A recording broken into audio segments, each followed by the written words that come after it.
هوالله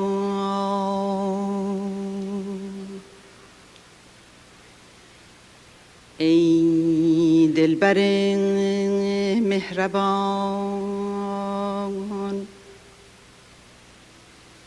این یاران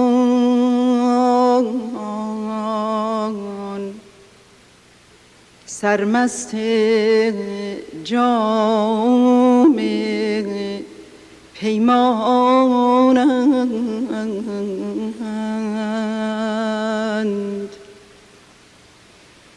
و در محبتت سرگشته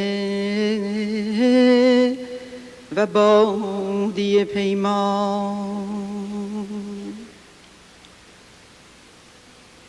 از فراغت پر احتراقند و به اشراقت در نهایت اشتیاق.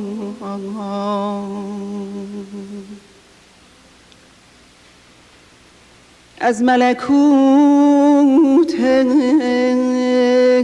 جهان پنهان تجلی عنایت نما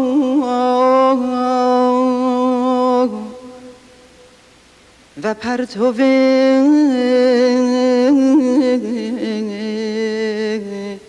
موهبت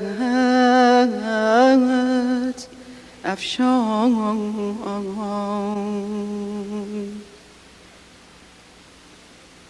هر دم فیضی جدید فرست و فضلی بدی پدید فرما.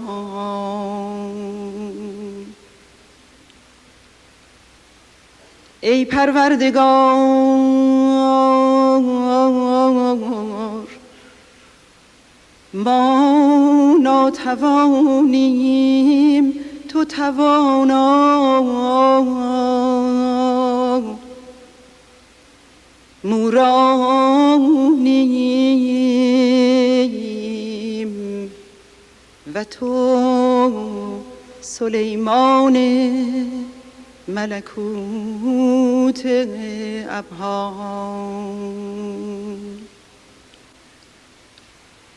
عنایتی فرما، موهبتی بنما تا شعله‌ای زنیم و لمعی نثار کنیم. قوتی بنماییم و خدمتی مجرا داریم. سبب نورانیت این جهان ظلمانی گردیم و روحانیت در این خاکدان فانی. دمی نیاساییم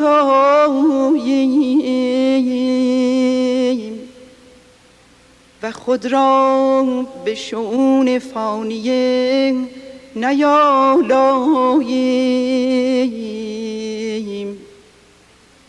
بزم هدایت بیاراییم و به خون خویش آیات محبت بنگاریم. خوف و خطر بگذاریم، شجر پرثمر شویم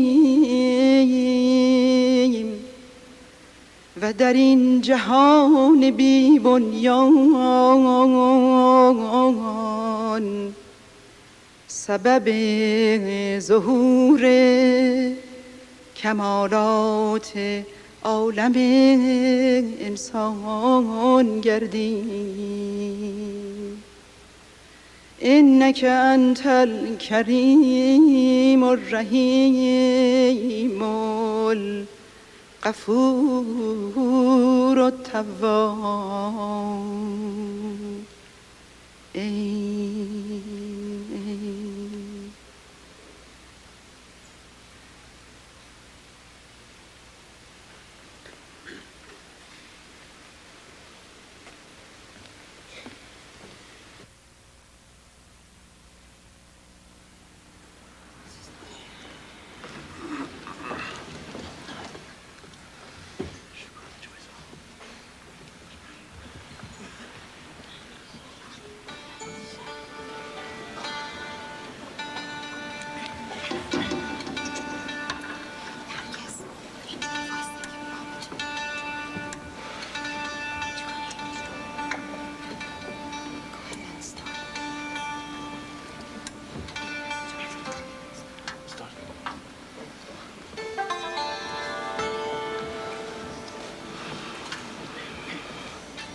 the prophet of God for today, Baha'u'llah, Baha'u'llah, who came exactly as foretold by Christ. Baha'u'llah, Baha'u'llah, Baha'u'llah came for all mankind. He brought us love and peace of mind. He says man should live as one.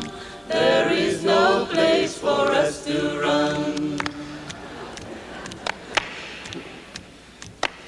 Who brought this message of love to mankind? Baha'u'llah, Baha'u'llah. Who said that justice is best in his sight? Baha'u'llah, Baha'u'llah. Baha'u'llah came for all mankind. He brought us love and peace of mind. He says man should live as one. There is no place for us to run. Baha'u'llah came for all mankind. He brought us love and peace of mind. He says man should live as one. There is no place for us to run. There is no place for us to run. There is no place for us to run.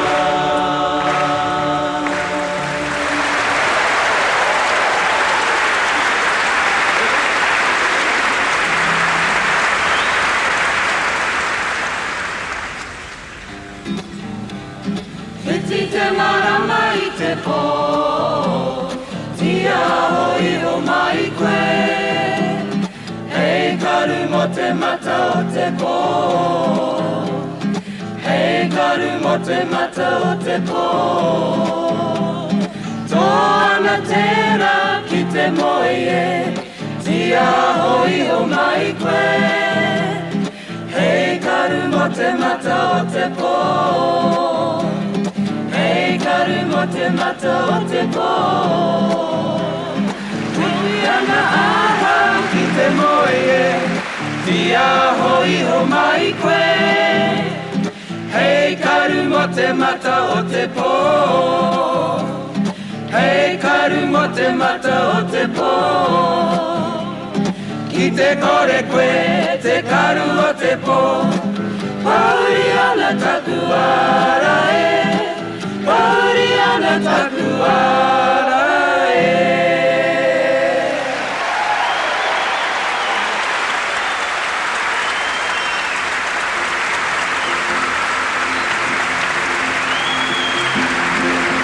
Toko zani ni nalabawangi, leli langa la kukana.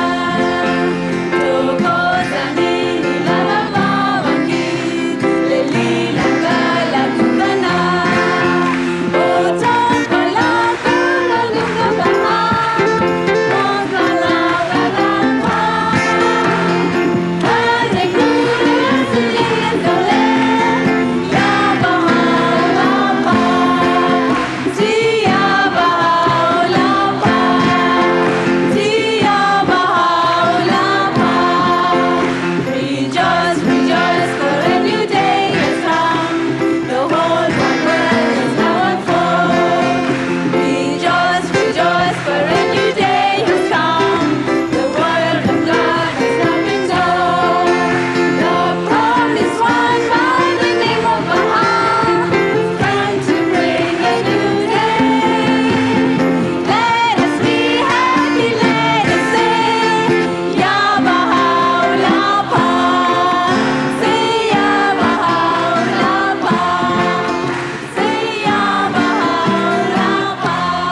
सुन ले मैं तेरी कथा पुरानी। ओ अज्ञानी, ओ आलो पुत्र ज्ञानी, रोम रोम में शब्द जगा तू। सुन ले मैं तेरी कथा पुरानी। ओ अज्ञानी, ये जग बेशक बहुत अनूठा, लेकिन इसका सब कुछ झूठा। ये जग बेशक बहुत अनूठा, लेकिन इसका सब कुछ झूठा। सब कुछ भूल लगा लो मुझ में, सब कुछ भूल लगा लो मुझ में। मैं हूँ तेरी दिशा सुहानी। ओ अज्ञानी, ओ आलो पुत्र ज्ञानी, रोम रोम में शब्द जगा तू। सुन ले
Aloha, friends.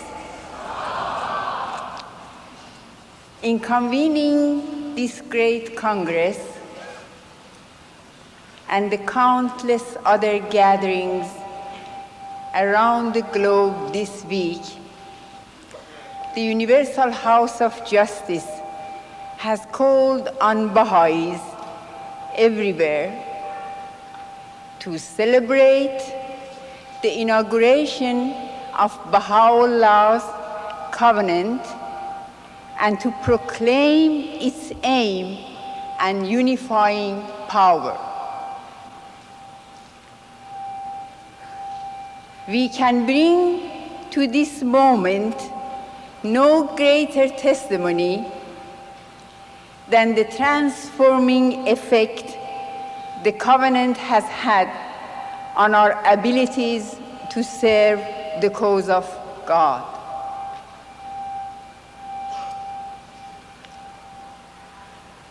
Of the unnumbered stories of achievements that might be recounted, many of which are represented here in this room, we hope that these three will speak for what is in the hearts of all of us.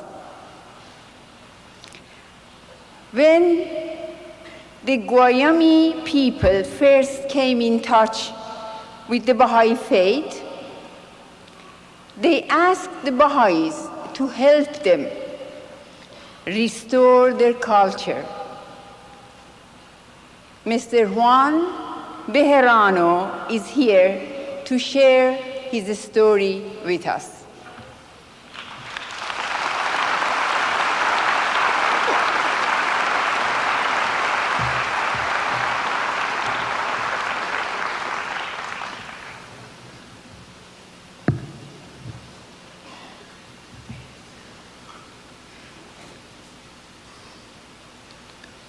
Abdu'l-Bahá, el exponente más perfecto de la revelación de Baha'u'llah, dijo lo siguiente.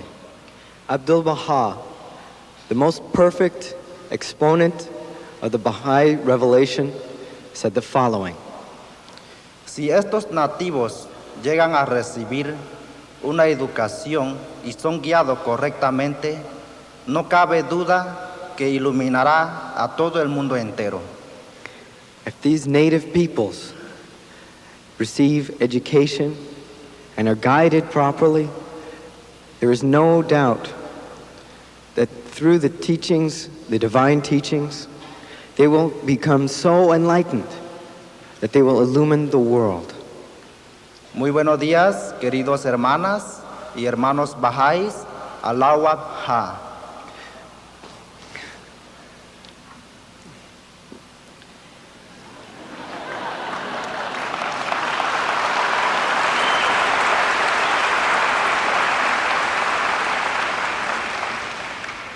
Es un privilegio para el pueblo guaymí de recibir el bello mensaje de Baha'u'llah, y en estos momentos tomo esta oportunidad para dirigirme a ustedes.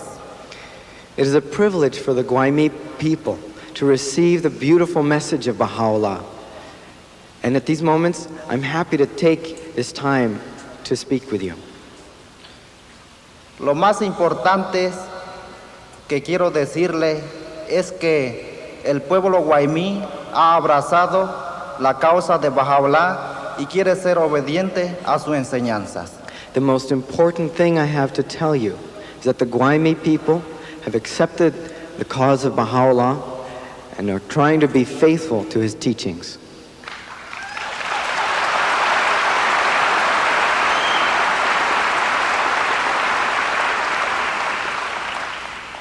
Por eso queremos ser fieles a la institución administrativa de la fe Bahá'í, a la Asamblea Espirituales locales, a la Asamblea Espiritual Nacional y a la Casa Universal de Justicia, institución infalible de Dios.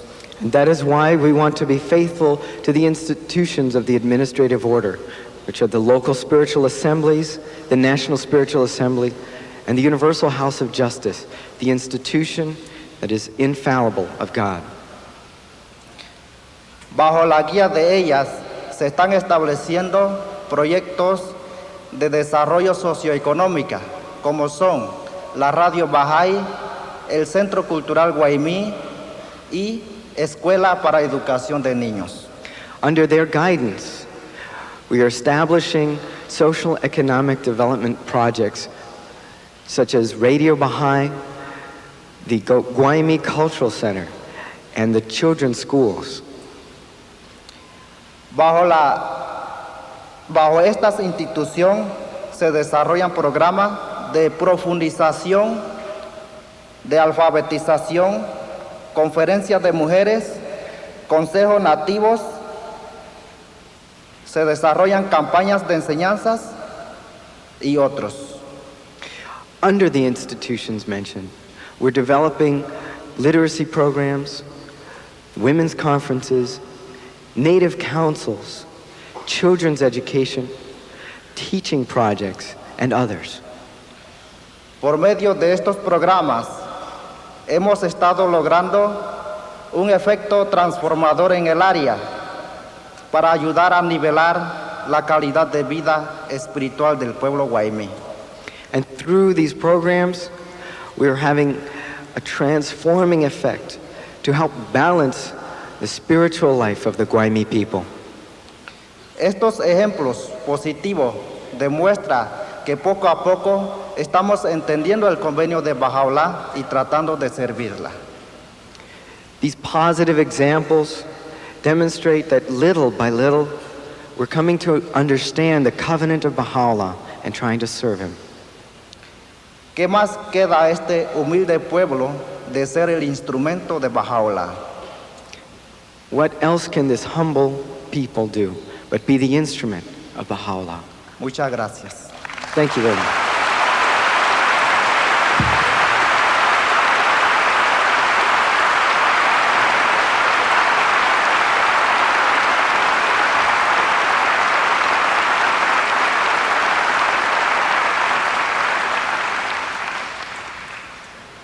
Thank you very much, Mr. Bejarano. India has the largest Baha'i community in the world.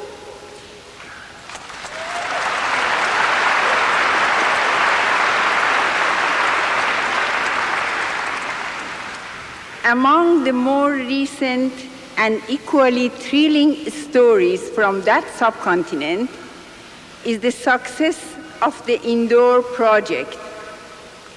The Indoor project was recognized by the Global 500 Awards issued by the United Nations Environment Program, which is equivalent to Nobel Prize for Ecology. Please welcome Mrs. Janek Palta McGilligan, who is Punjabi and the director of the Institute.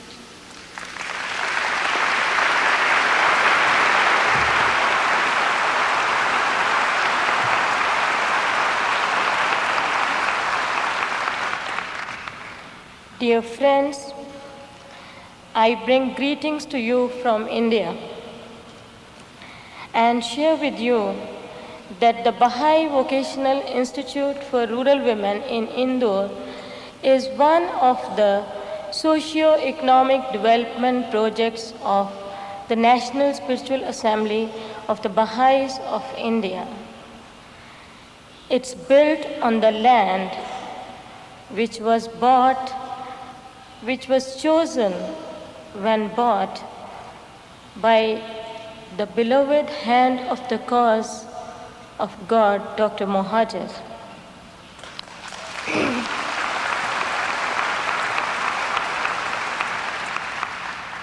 Since 1985, the Institute has trained over 550 rural and tribal women in improving the quality of life of their families and their communities with their own efforts. Coming from socially deprived and economically disadvantaged and highly caste-ridden society, where the literacy level is not more than 4%. These simple, grassroots, illiterate women have acquired skills which include literacy, health and environmental education, vocational skills, and application of spiritual values in their life. When these women came to the Institute for training, they thought, and they think now, that they have come to learn to sew or to learn some skills to generate some income. But very soon they discover that they have to be literate in order to do so. While 3 months they are with us and they learn literacy along with the skills, they come to know the purpose of life. This motivates them with the spirit of service for their communities. They go back, they help their communities in educating them, they start children classes, they help the communities in elimination of caste prejudices. They have started to stop men drinking alcohol. There are examples where these women have established unity in the divided communities and in the divided families and in their personal life too. These newly trained women have managed to eradicate guinea worms in 302 villages by just educating their village folks how to take safe drinking water. This achievement brought the Baha'i Vocational Institute this global Roll of Honor 500, which is for environmental achievements. It is these simple women who feel and they claim that they have achieved all this with their knowledge and teachings of Baha'u'llah. They are little candles in their areas spreading the light of Baha'u'llah. They love Baha'u'llah.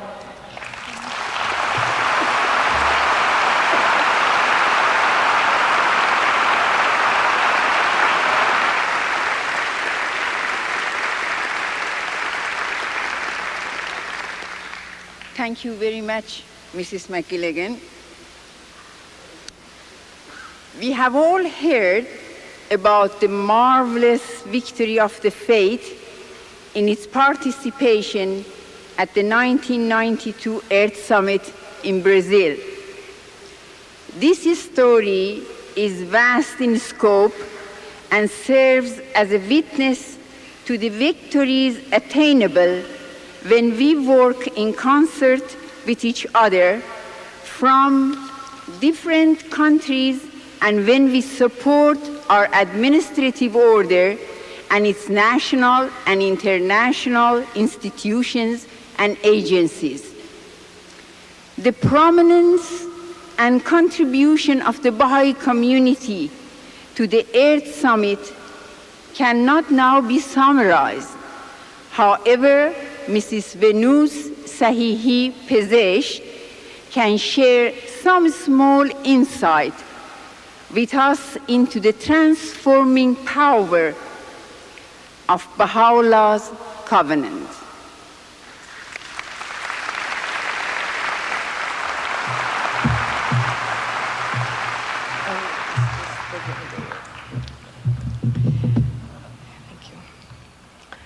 Alawata, dear friends.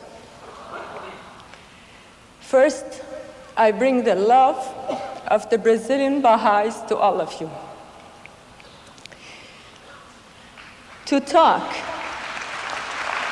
Thank you. To understand the transforming power of Baha'u'llah's covenant at the Earth Summit, we have first to know a little bit more about what was the Earth Summit 92 about. The United Nations Conference on Environment and Development, also called the Earth Summit 92, was the largest gathering ever of heads of state and government to come together to discuss and plan the future of humanity. More than 100 heads of state, 178 delegations from all nations were there in Rio in June '92. And for me and for the Baha'is who were there, this was a rehearsal of that great gathering that Baha'u'llah had prophesied more than 100 years ago, and the House of Justice had called for to establish the lesser peace.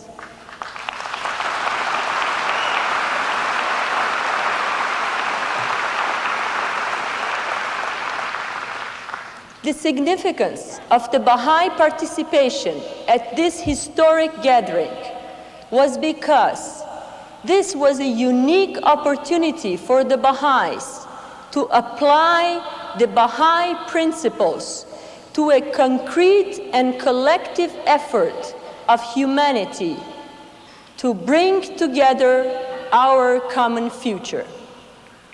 We started working from the very beginning, 2.5 years ahead of time, planning, organizing, and finally implementing many projects.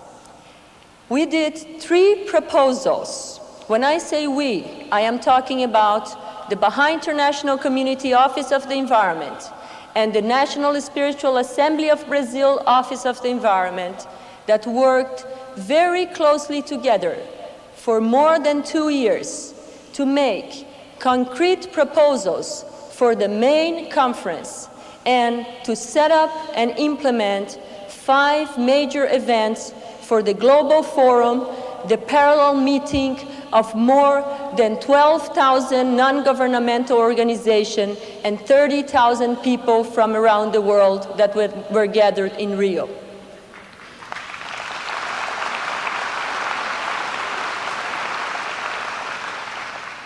Three proposals were made. One about the Earth Charter, the second one about environmental legislation, and the third one about men and women partnership for a healthy planet.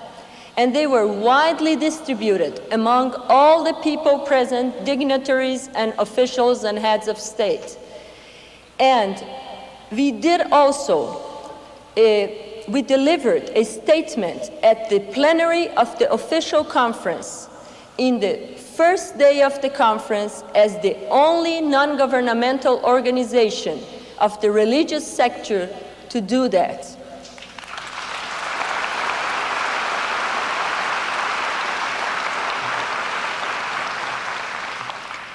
We also implemented and planned the unity show. These events were at the Global Forum, the parallel event. The unity show was showing all the diversity of culture and music from around the world. We did also an exposition where we showed our social economic projects and environmental projects around the world. And at this booth, we distributed more than 100,000 leaflets to all the people who were there. And we had in statistics that people from 123 countries came through our booth, and journalists from more than 80 countries passed by our booth. This is the power of the Covenant of Baha'u'llah.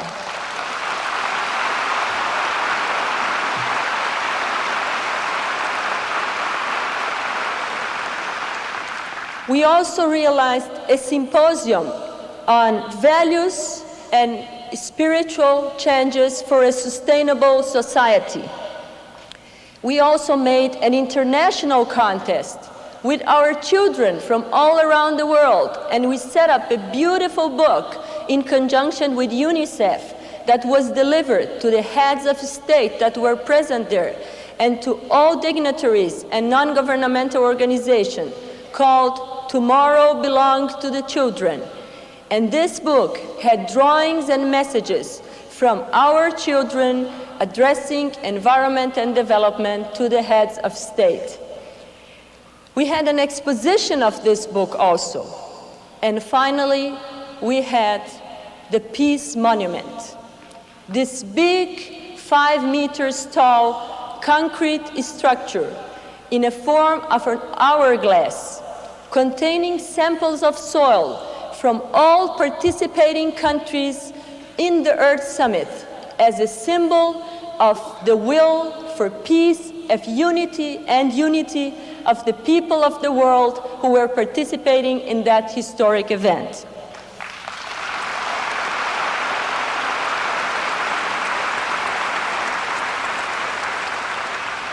Dear friends, I would like to share with you the principles that were responsible for the success of the Baha'is at this event, that were responsible for the Baha'is being recognized as the most organized NGO and the most effective message-giving NGO at the Earth Summit and the Global Forum.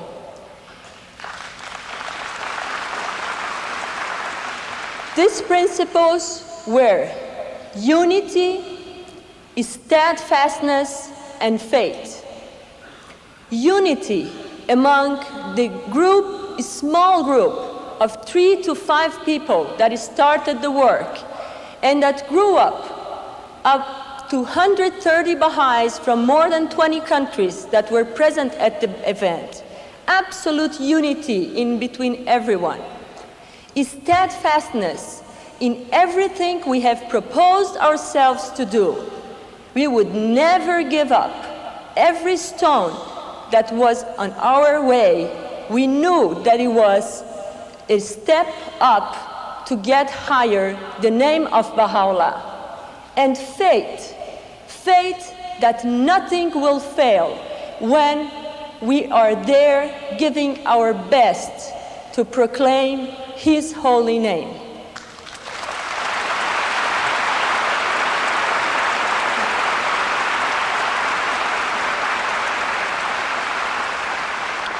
To finish, I would like to share with you 2 small stories of the maybe hundreds I could tell you about the miracles we witnessed at this Earth Summit and its preparation period. The first story is about the evening series.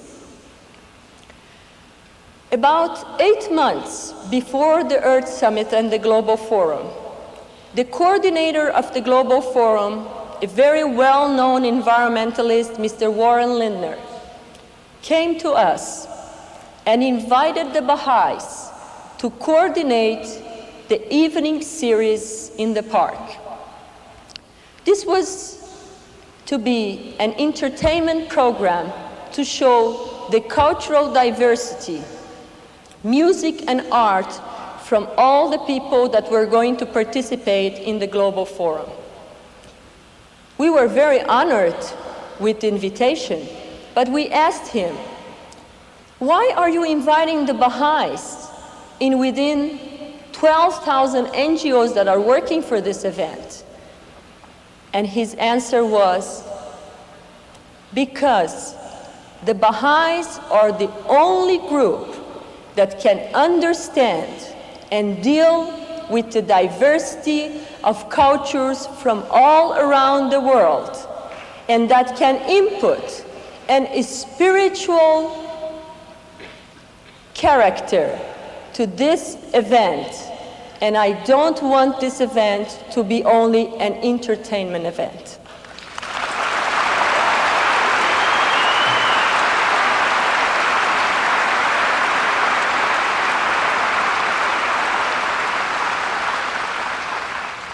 this story haven't finished yet. Because we worked on it for almost 8 months. And just on time when it was going to go on and everything was planned, the Global Forum went out of money and the program was not going to go on. And just the coordinator said, I'm sorry, we won't have money to set up everything. We need $80,000 for that. But because of our faith and our perseverance, that nothing that we plan for Baha'u'llah is going to fail, this program not only went on, but it was the heart and the soul of the Global Forum. And it was the place where more than 3,000 to 4,000 people will gather every night in a spirit of unity and love and entertainment. This is one of the miracles of the Earth Summit.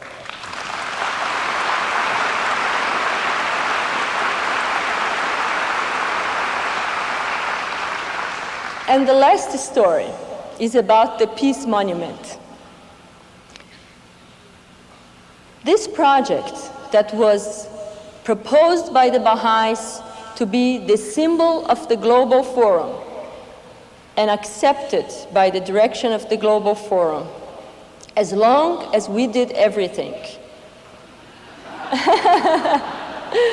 Well, it went on because we got the support of the mayor for the land, of the Brazilian Historic Agency for the authorization to put it in a historical site, and of a non-Baha'i construction firm that is sponsored and constructed the monument. And it was inaugurated with most dignity at the last day of the Earth Summit. And it was proclaimed by all international media as the symbol, the concrete symbol of the Earth Summit and the Global Forum. And at the inauguration session, with the presence of the mayor of Rio, with ministers, prime ministers, environmental ministers from around the world, and many, many people, the coordinator of the Global Forum, talking, giving his speech, he started saying, "Dear friends, people from all around the world came here to Rio, not to discuss environment or development.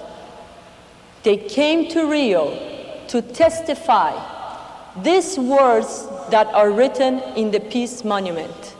The earth is but one country and mankind its citizens." Thank you.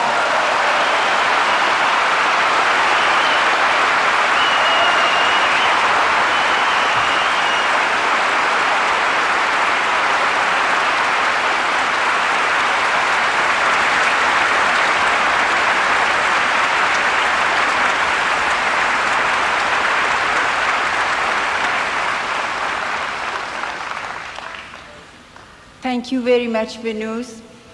Of course, friends, we all know that the success of the Earth Summit in Brazil really is due to the obedience and response of a handful of friends from around the world to the call of our beloved guardian during the 10-year crusade, who went pioneering to Brazil, amongst them the parents of Venus Sahihi.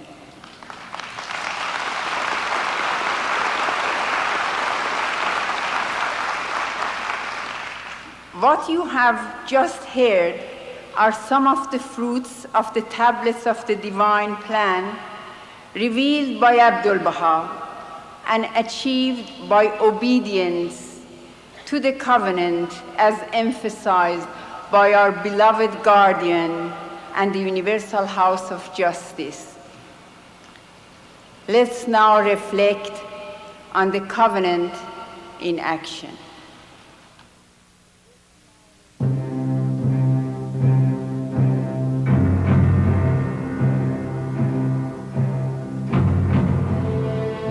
source of the unity of humankind, the generating force that carries forward the complicated affairs of the faith, the transforming power that moves hearts and dashes into 1,000 pieces all the forces of opposition, is the Covenant of Baha'u'llah.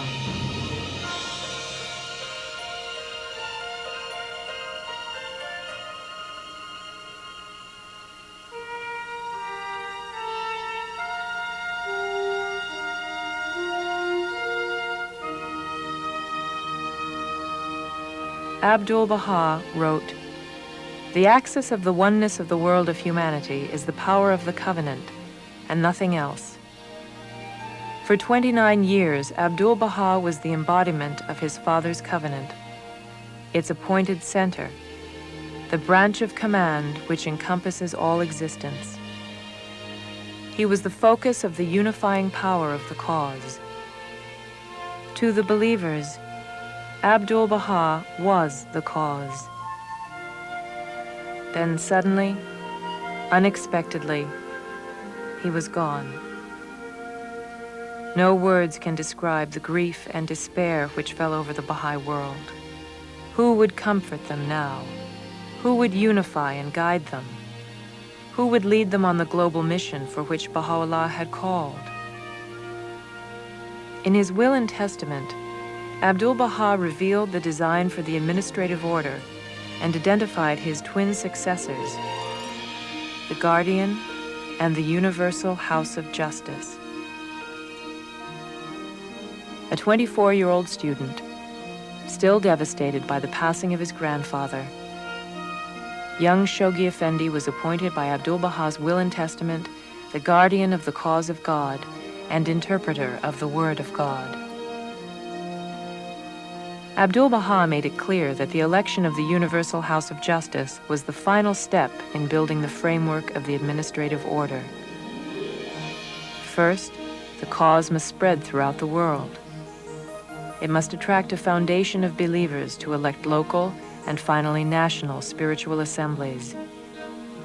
Using ʻAbdu'l-Bahā's tablets of the divine plan as a blueprint for disseminating the cause, and the will and testament as his authority to act, the Guardian began the awesome task of raising up the worldwide administrative order. Martha Root and a band of traveling teachers and pioneers responding to the Master's call traveled throughout the world. Queen Marie of Romania became the first royal personage to declare her faith in Baha'u'llah. Baha'i endowments and properties were purchased throughout the world. Youth activities began in earnest, and Baha'i historic and holy sites were acquired. Completion of the Mother Temple of the West symbolized the obstacles facing the cause. ʻAbdu'l-Bahá had personally laid the cornerstone during his visit to Chicago, and from the beginning, Shoghi Effendi was determined to see its completion. By 1937, 8 national spiritual assemblies, pillars of the future Universal House of Justice, had been raised into position. The time had come. The Guardian, armed with a small but devoted body of North American believers, began prosecution of the Master's divine plan. The first 7-year plan was launched. The opening scene, the Guardian wrote, of the first act of that superb drama whose theme is no less than the spiritual conquest of both the Eastern and Western hemispheres.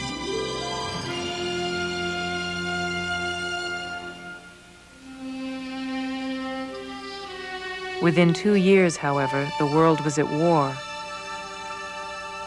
The faith was under renewed attack and repression. The Guardian appealed to the believers in the West. Dare greatly, toil unremittingly, sacrifice worthily, endure radiantly, unflinchingly till very end. Their response was magnificent. By 1944, the number of Baha'i assemblies in North America had doubled. The costly exterior ornamentation of the Mother Temple was completed ahead of schedule. And a strong Baha'i community was established in each of 20 Latin American republics. Inspired by their fellow believers in the West, 95 Persian families left their homes to settle in neighboring lands and join the growing ranks of pioneers. Led by the beloved guardian, the worldwide body of believers had become God's victorious army of light. And in 1946, Shoghi Effendi, addressing the American Baha'i community, launched the second 7-year plan, followed by a call to the other national communities throughout the Baha'i world to adopt their own teaching plans with specific national goals. These plans would carry the healing influences of the faith to the war-ravaged, disillusioned peoples of Europe.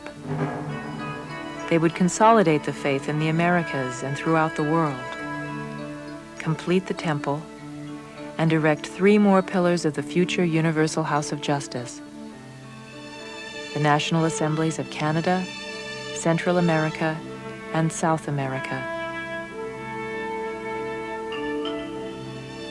The European campaign fired the imagination of Baha'is all over the world.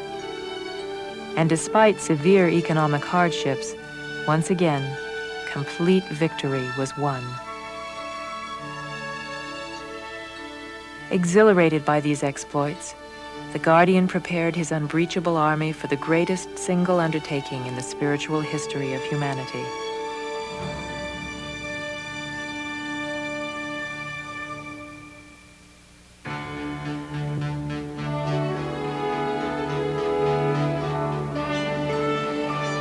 Of the 10-year crusade, launched in 1953, he wrote, "Let there be no mistake.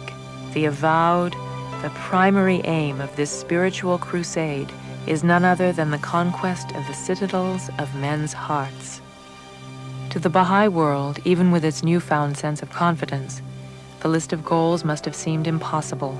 Erect 2 new temples, open 131 new territories, elect 48 new national assemblies, and reach millions of new souls, laying the foundation for the election of the first Universal House of Justice.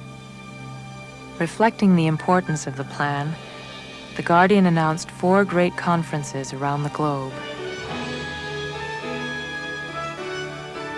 Scores of pioneers volunteered at each conference. 100 virgin territories were opened in the first 9 months, and 3/4 of the goal countries occupied. Shoghi Effendi encouraged and mobilized his troops with a constant stream of letters and cables. His enormous body of written work, his books, his translations strengthened and deepened the believers. With the Guardian at the helm, nothing could stop God's army of light. Then suddenly, without warning, dark clouds of crisis covered the horizon.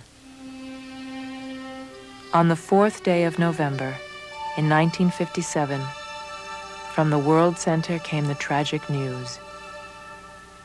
Shoghi Effendi, the beloved Guardian, had passed peacefully into the Abha kingdom. The Guardian was gone.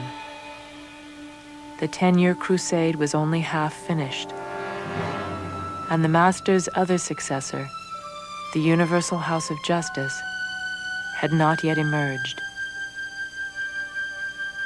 In this darkest moment, it was the limitless resources of the Covenant that sustained, unified, and empowered the believers to forge ahead.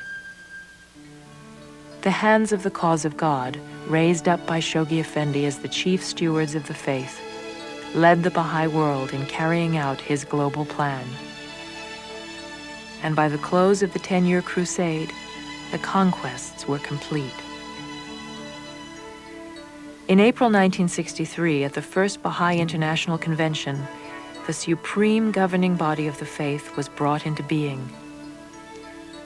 A few days later, at the First World Congress in London, England, a worldwide Baha'i community welcomed the newly elected members of the Universal House of Justice.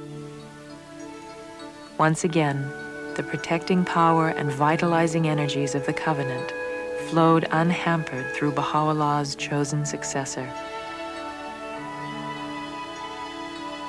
The world community of believers had grown. Local spiritual assemblies numbered over 3,500. And the number of places where Baha'is lived reached in excess of 11,000. In its first message to the national conventions, the Universal House of Justice wrote, "The cause of God is now firmly rooted in the world. Forward, then, confident in the power and protection of the Lord of hosts." For the next 21 years, the Bahá'í Faith moved forward at an ever-increasing pace. The work of the Hands of the Cause was extended into the future by the creation of the Continental Board of Counselors. The International Teaching Center was established. The first head of state, His Highness Malietoa Tanuma Fili'i II of Western Samoa, declared his faith, followed by the erection in his country of the first temple in the Pacific. In 1983, the Universal House of Justice occupied its permanent seat, the soaring pillars symbolic of the 135 national assemblies participating in the election.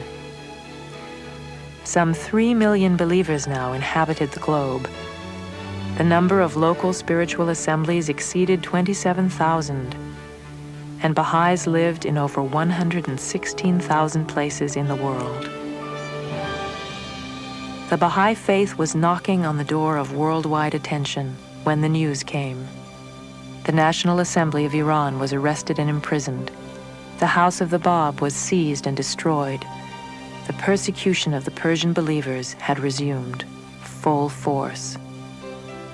National and local assemblies were outlawed, properties confiscated. The House of Baha'u'llah in Takur was destroyed. And once again, the cradle of the faith was stained with the innocent blood of men, women, and youth. Yet it was these very sacrifices that propelled the faith from obscurity. Unprecedented and worldwide media coverage exposed the faith to millions. Governments around the globe came to the defense of the Iranian believers, and the General Assembly of the United Nations for the first time took up the case.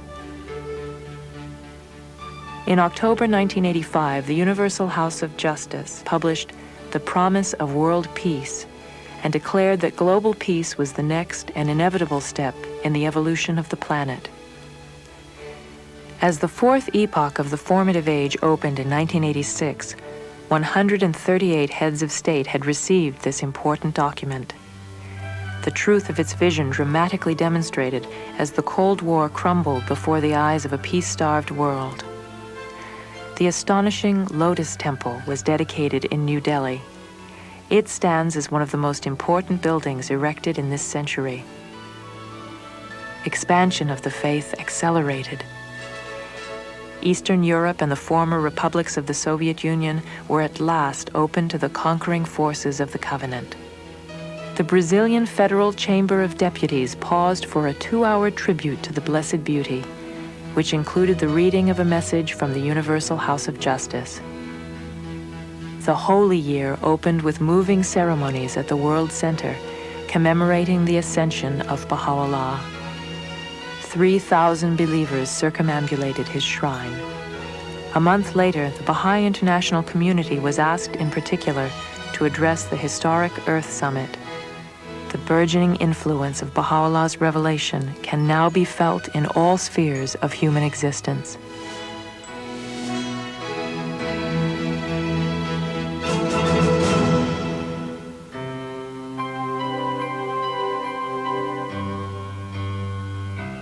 As we prepare for the next stage in the unfolding of ʻAbdu'l-Bahā's divine plan, immense and fleeting opportunities call for a level of sacrifice and dedication reminiscent of the Guardian's courageous army of light.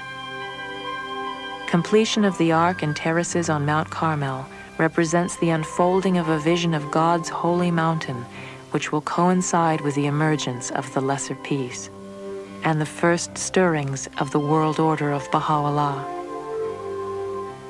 For 7 long decades, the community of the greatest name has dared greatly, toiled unremittingly, sacrificed worthily, endured radiantly, unflinchingly to the very end. How unimaginably glorious are the victories awaiting God's warriors as they set their faces towards those fields that are as yet unexplored and direct their steps to those goals that are as yet unattained. Comforted and guided always by the words of the beloved guardian. Whatever may befall us, and however dark the prospect of the future may appear, if we but play our part, we may rest confident that the hand of the unseen is at work, shaping and molding the events and circumstances of the world, and paving the way for the ultimate realization of our aims and hopes for mankind.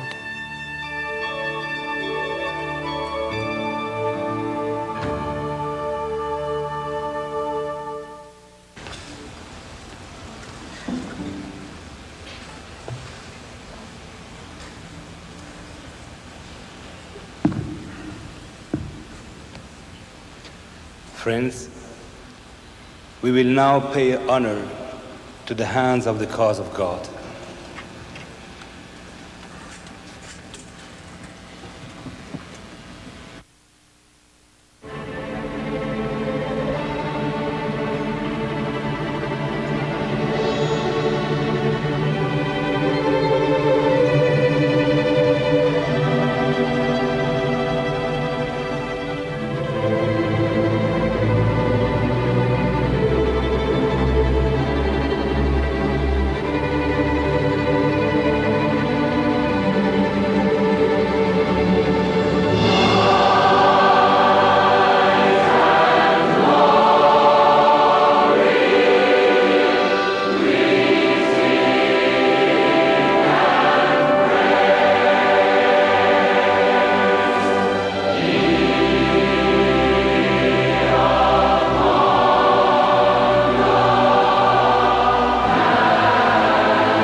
As the Bahá'í world celebrates the centenary of the inauguration of Baha'u'llah's covenant, no more precious trace of the divine impulse that has carried us to this moment can be imagined than that the three hands of the cause of God who are still with us.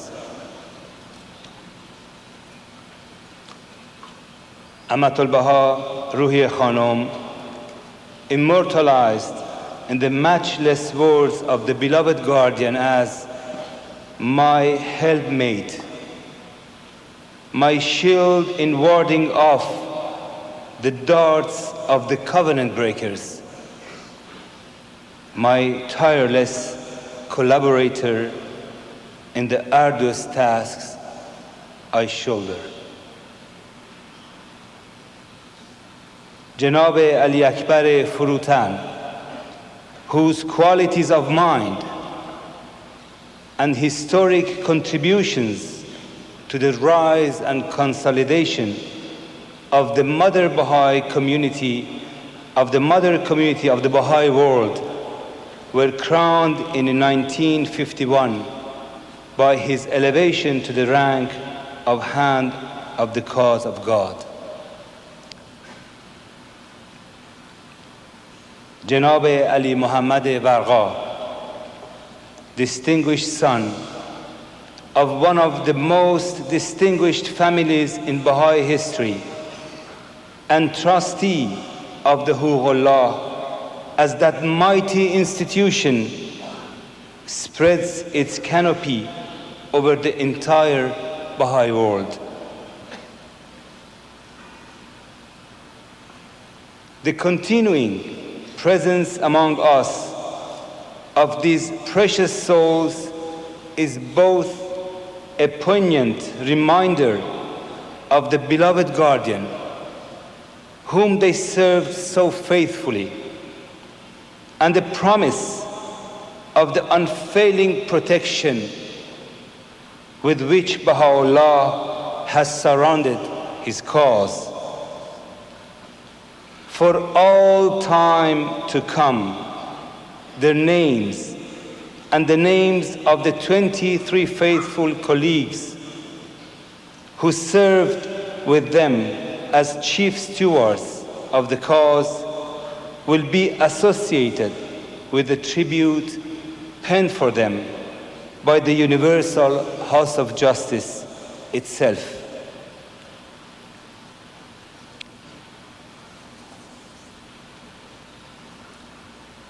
The entire history of religion shows no comparable record of such strict self-discipline, such absolute loyalty, and such complete self-abnegation by the leaders of a religion finding themselves suddenly deprived of their divinely inspired guide.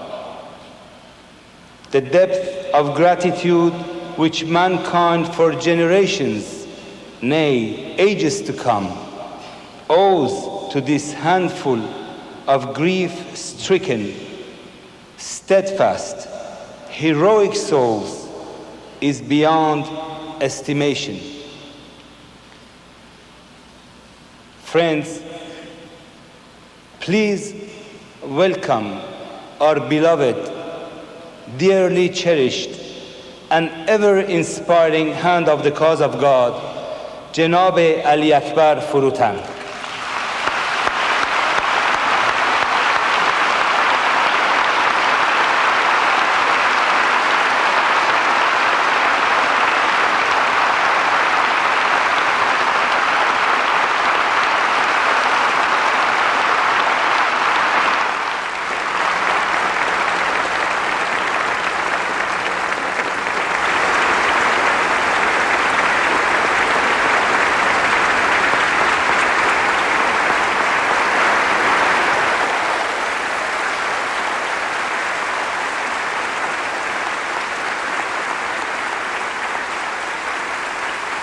تمنا میکنم ابداً فکر وقت نباشید. تمنا.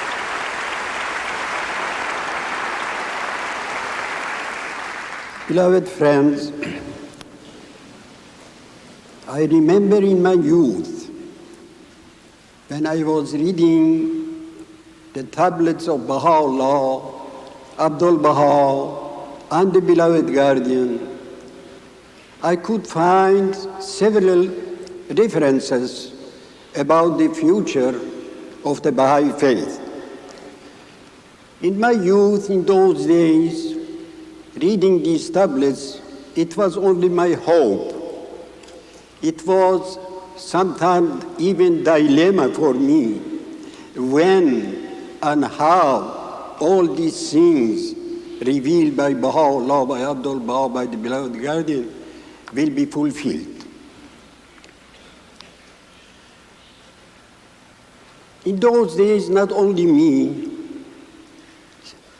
maybe many of the Baha'is, they were waiting for future because it was the days of difficulties, of sacrifices, of martyrdom, and all kinds of difficulties. After 1953, that the beloved guardian instructed Hands of the Cause to participate in 4 intercontinental conferences, and I was one of them. I traveled around the world, 5 continents. I realized that whatever was revealed before in the tablets is gradually happening. Not all that I was expected in my mind, in my heart, but many of them was fulfilled. Now, for instance, I was witness of mass conversion in many areas. When Baha'u'llah says to Nasiruddin Shah, in the tablet of Sultan, as we call, سوف يفتح الله لمدينته بابا رتاجا يومئذ يدخلون الناس فيها أفواجا. Baha'u'llah said to Nasiruddin Shah that very soon God will open, it's my rough translation of course, the very large gate for his city, and in that day the people will enter to this city by troops.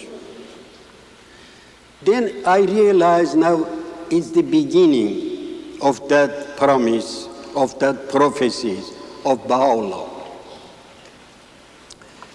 Then I was witness for election of the Universal House of Justice in 1963. It was my hope, it was my pleasure to be alive and see this infallible institution coming to the existence. I saw that. Then I participated in first intercontinental all the world Bahá'í Congress in London.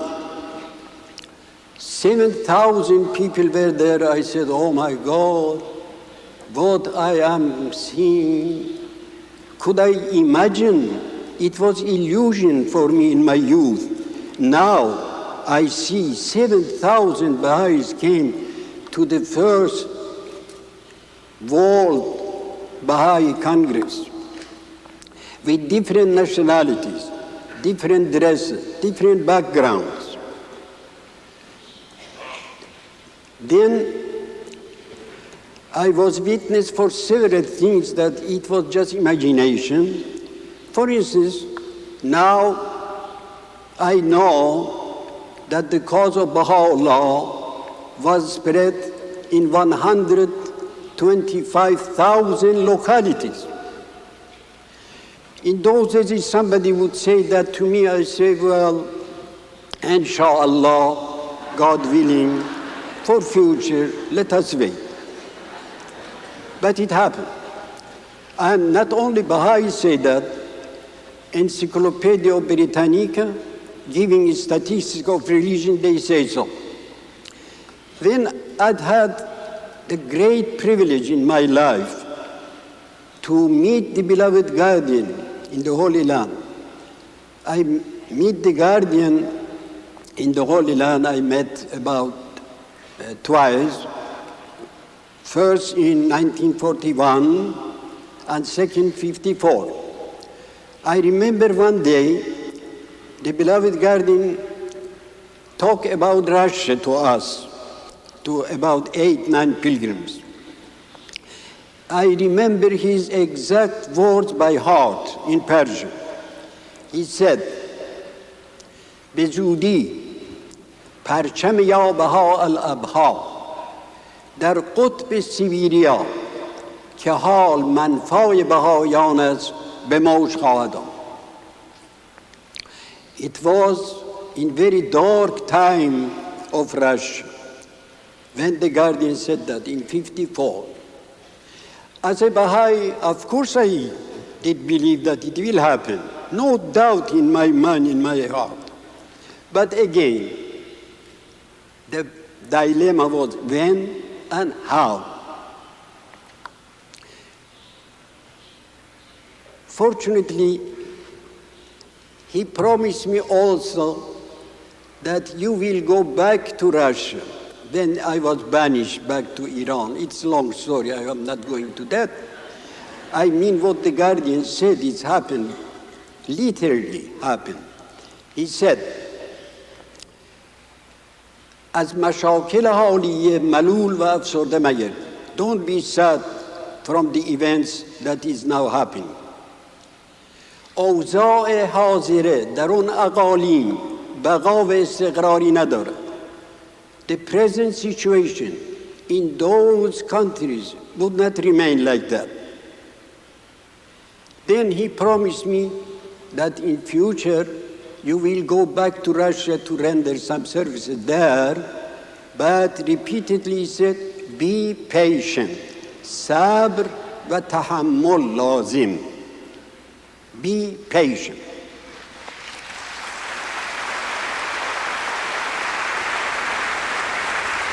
You know, I was patient. How many years? 6 years. 60. It was in 1930 I received this letter of the guardian, this tablet of the guardian, as we say, and by the order of the beloved House of Justice, I went to Moscow for re-establishing, electing the local assembly.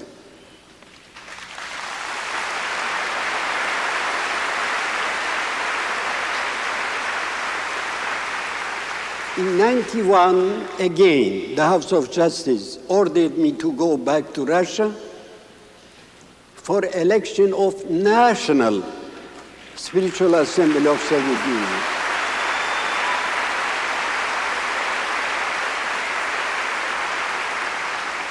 For you, it is very difficult to understand because you grow up in free countries. It's very difficult for you to understand that after 60 years, I went back 90 and 91 twice to Russia.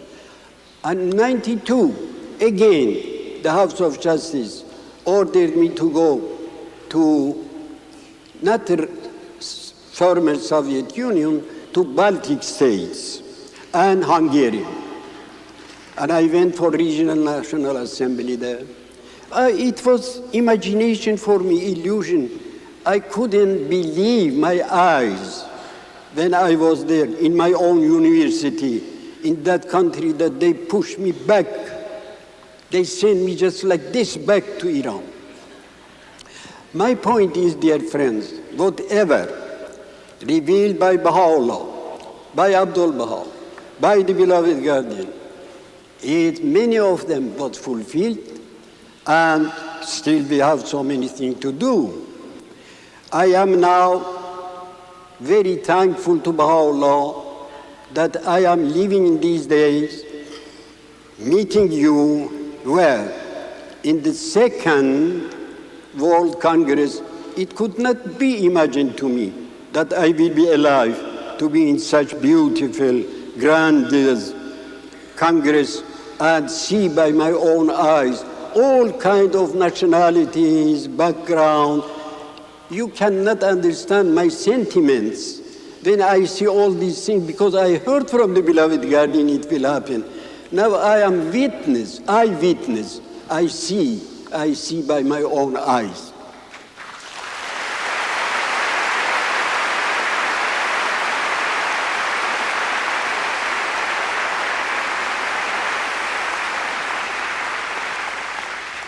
In future, just few words more. In future, we have still too many things to do. It's not the end. The humanity is sick. You know that. The divine physician for our age is Baha'u'llah. Only Baha'u'llah. When we say we should teach the faith of Baha'u'llah, what do you mean with that? We mean to purify the hearts of people from prejudices, from hatreds, from animosity, to prevent bloodshed that every day, every minute, even right now that we are here, is going on. To bring unity to humanity. This is Baha'i teachings. Baha'i teaching me to unite people, to prevent bloodshed, to bring them together, especially our youth, Baha'i youth, especially, of course, all Baha'is have this obligation, because Baha'u'llah says to teach the cause is obligatory for everybody. It's obligation. No one is an exception, no one. But the youth could do more, of course, could do more. When I was young, I could do many things that I am not doing that. You see, somebody should take my hand and take down. But I was all over the world, in 5 continents, in 55 countries, my dearest. When you are young, you should realize that it would not remain for you for all the time. Use that. Use your power, your energy to teach the cause of Baha'u'llah, to free people from bloodshed. That is expectation of Baha'u'llah, ʻAbdu'l-Bahá, the beloved guardian, and now the House of Justice, expecting. They are waiting for us to do. And I beg you to have me in your prayers to live a little longer, a little, not too much. I know it's impossible. I know that.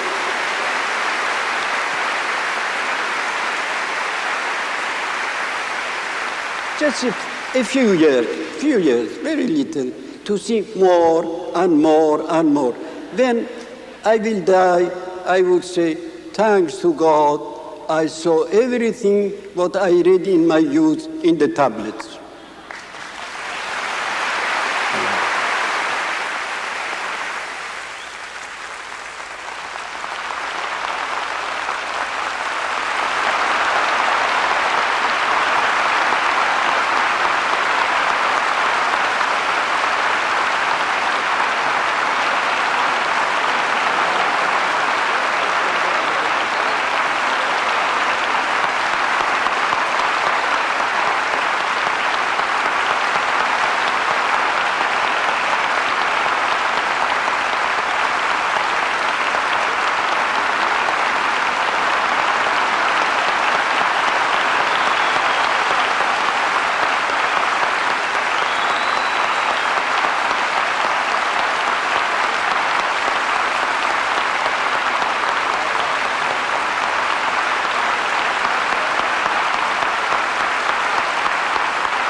Please, friends, now join me in welcoming from the depth of our hearts our dearly loved and cherished hand of the cause of God, Janab Ali Muhammad Varga.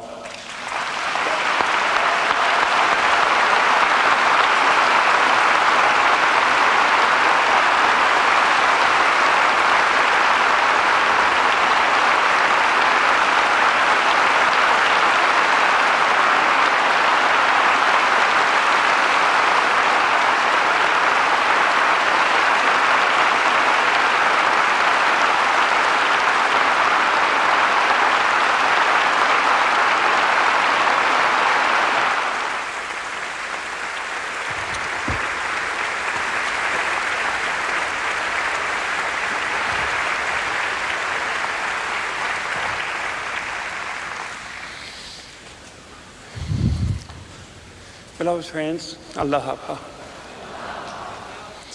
I am greatly honored to be able to attend this wonderful Congress held in the city of Covenant in the occasion of the century of the passing of Baha'u'llah and the inauguration of his mighty covenant.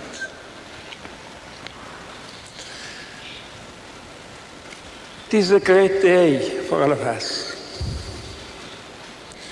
The city of New York have to remind those memorable days that the beloved Master, in his historic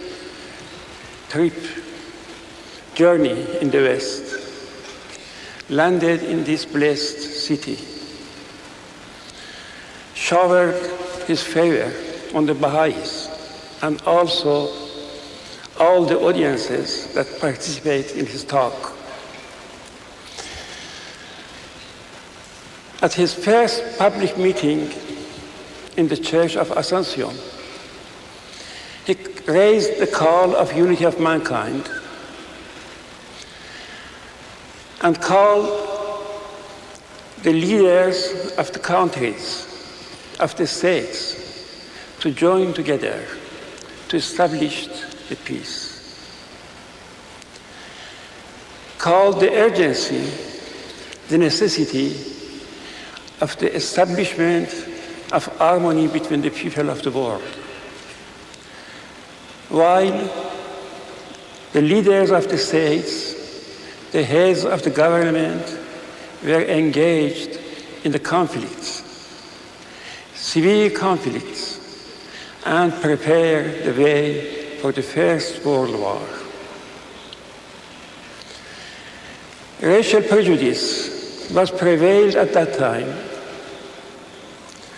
in such an extent that when the Baha'ís wanted to celebrate the Day of Covenant in the same year at the presence of the beloved Master, the owner of the hotel which was assigned to hold the jubilee, the gathering, refused to allow the black Baha'ís to participate on that occasion.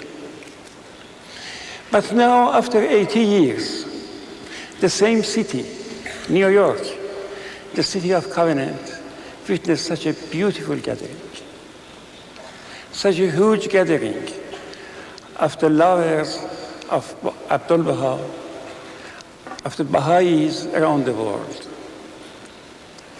This rose garden of Baha'u'llah, this harmonious, colorful, human mosaic,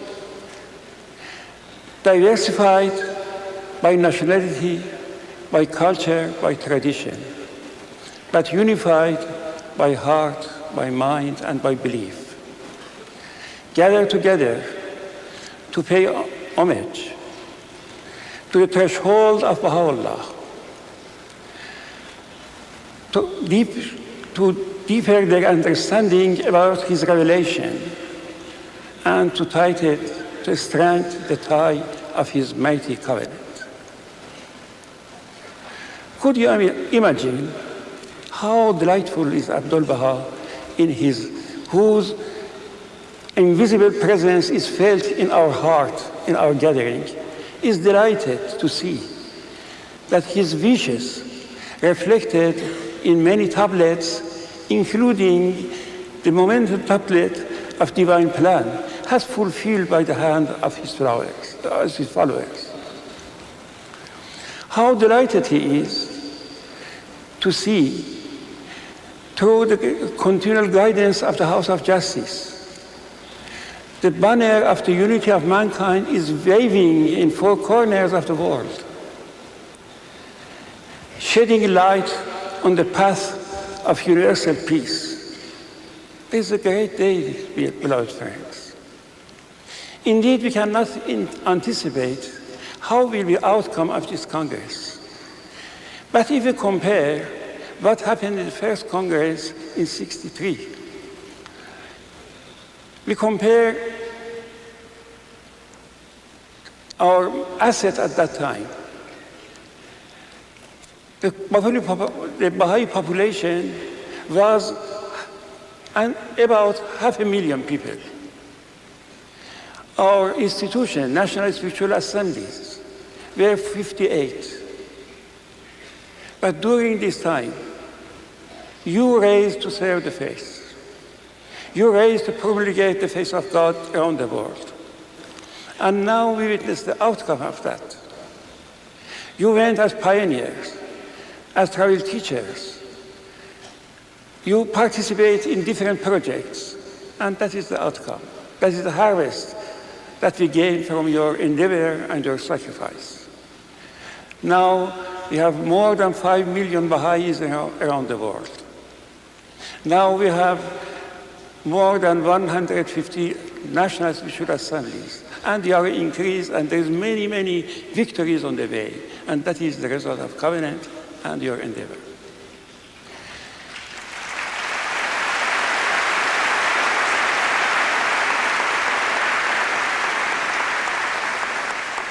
But dear friends, our way is very, very long. We are at the beginning of a long way to go. The beloved guardian in Advent of Divine Justice stated that when the turmoil and agitations grows in the world, increase in the world, our redemptive mission for guiding humanity should increase also. It becomes more challenging, more urgent, more imperative. Now we are approaching the end of the century.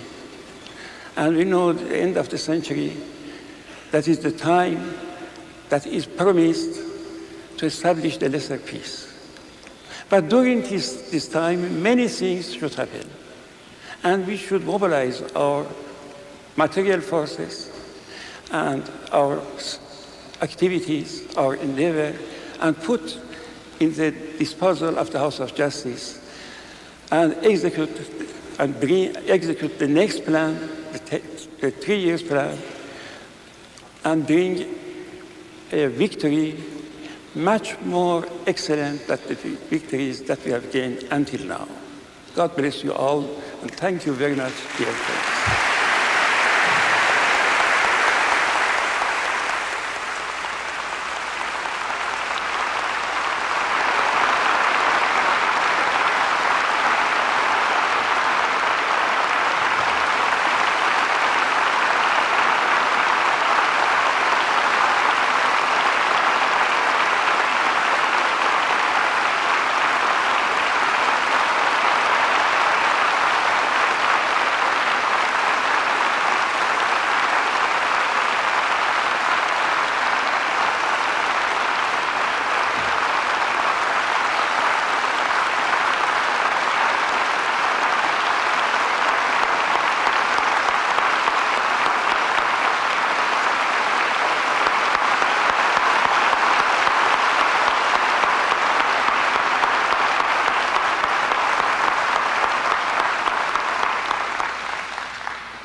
Friends, let us now welcome the beloved hand of the cause of God,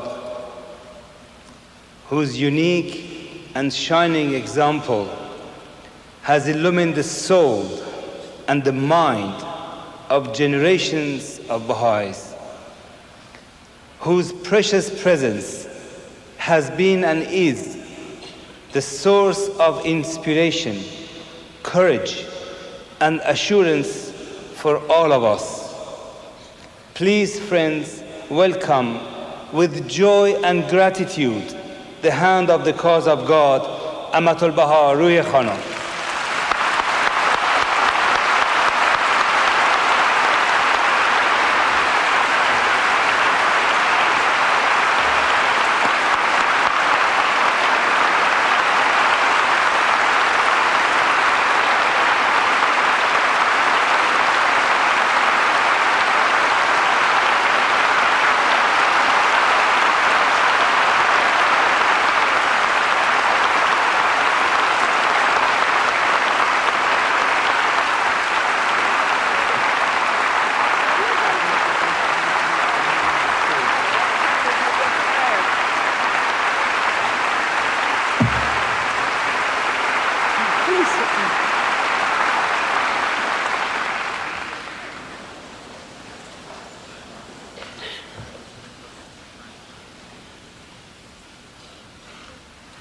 Friends,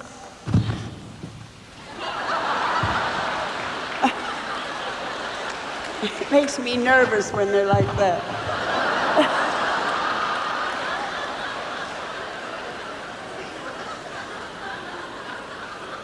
It's very hard, I'm sure, for all of us to take in so much emotional feeling. I know I feel like a sponge that has sucked up and sucked up and sucked up and doesn't know what to do with what it's got, you know.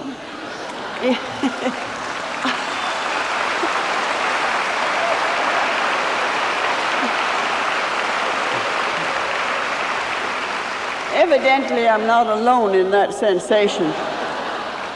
And I suppose that this is one of the great bounties of a gathering such as this, is that we can absorb as much as we can. Then we can get tapes of this wonderful occasion. We've made notes.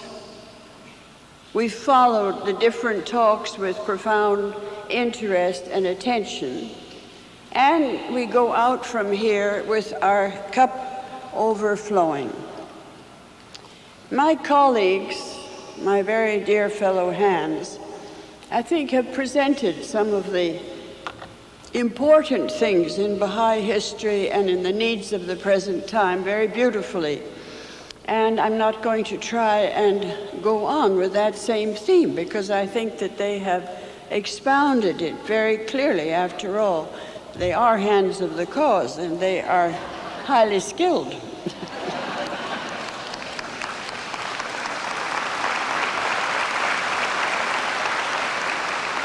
So I thought that I would tell you a few anecdotes, things that have come to my mind about the Baha'is and about events in the past, because we're all very fundamentally simple people here. And we're devoted Baha'is, whether we're born Baha'is, whether we're Baha'is of 5 days standing, whether we're people that are not yet enrolled as Baha'is. Still, we're fundamentally nice, simple, sincere human beings. And then we leave this place and we go out into the world, and according to our capacities, we will try and share with others, our family, our friends, the public, our schoolmates if we're young people, our working mates in different professions and jobs that we're in, something of what this has meant to us and what it means, we think, for the city of New York and for the world. But the whole picture in life, aside from the great outlines of immense values, is always composed of little bits of pieces. And we are the little individual pieces that make up the whole. And I am always very moved by stories of Baha'is. I see things perhaps in a simple way in my mind. I see things in terms of stories and of people and of incidents. And I was thinking of my mother so often here. She was one, as you know, of the disciples of ʻAbdu'l-Bahá. And she was a very wonderful person, and from the time she was about 20, she was almost all her life an invalid, and very frail and suffered a great deal. But she was also a very dynamic servant of the faith. Whenever I came to New York with Mother, which we did very often because Montreal was very cold, and she suffered from the cold, so we came down sometimes for a month or two in the worst of the Canadian winter to New York, and at other times. And my mother would take a taxi, and she would go to 87th Street here in New York, on the river on that side, near the Hudson. And she would get out and stand in front of the house of Mrs. Champney. I don't know who it belongs to now or whether it even looks the way it used to. And she would stand there silently and pray, because this was the place that ʻAbdu'l-Bahá had been in New York. This was the place that he had lived in the Champney home, and where he had received so many hundreds of guests, and where he had had this great impact on the city of this very famous and very important metropolis of the world. It's nice to remember the intimate things about human beings. I can relate much easier to acts of other people and the character of other people than I can to a long scientific treatise. I can read it.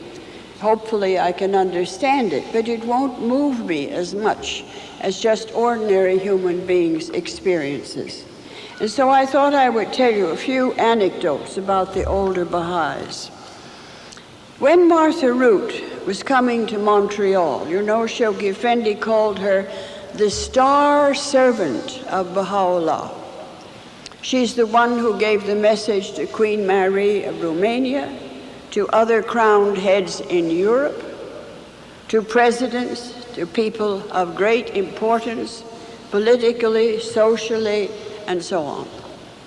And she came to Montreal, and I was about 16 or 18, and I had, of course, a great love for my mother, and also I was very proud of my mother, because I knew she was one of the first Baha'is of the West, and she was May Maxwell, and so on.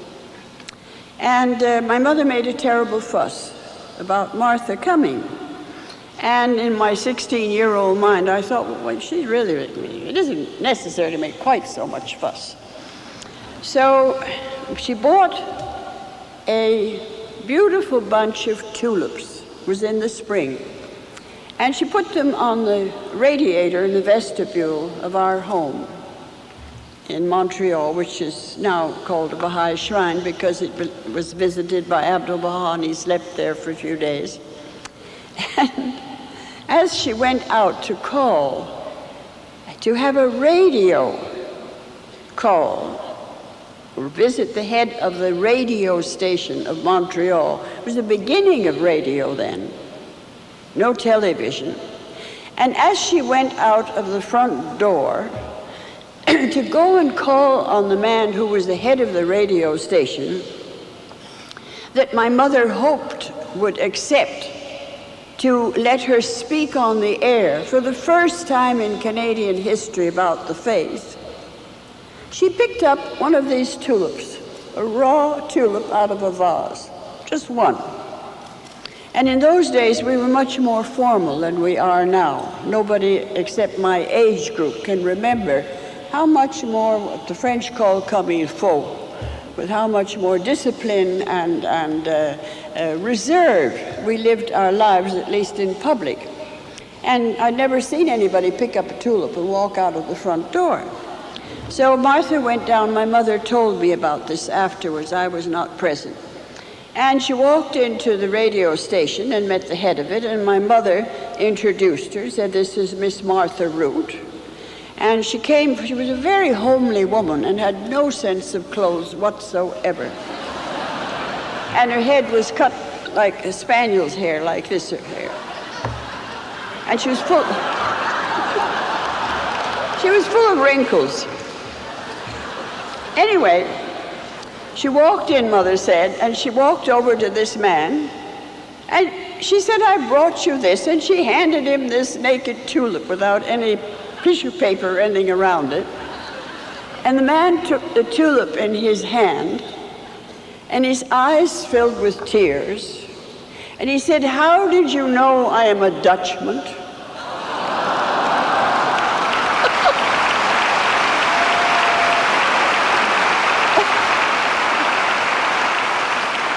And that this is my national flower of Holland. And it was finished. She could have the air. She could talk about the Bahá'í Faith. The whole door opened in Canada to the first radio broadcast mentioning the faith openly, as far as I remember, the very first in any case of any nature. just because of this intuition of Martha and this one tulip to the head of the station. Another anecdote that I remember with a great deal of pleasure is Marion Jack. There are lots of Canadians here, and they will remember Marion Jack was a Canadian Baha'i. She was also a painter, extremely poor painter. No doubt about it. Jackie's going to go down in history as a perfectly marvelous servant of the faith. And ʻAbdu'l-Bahá called her General Jack, but she couldn't paint. Even I could paint better. Anyway, General Jack eventually went to Europe. I saw her in Esslingen Baha'i Summer School. God bless Jackie. She was very ample. You wouldn't call her exactly fat, but she's sort of in all directions. There was a lot of her.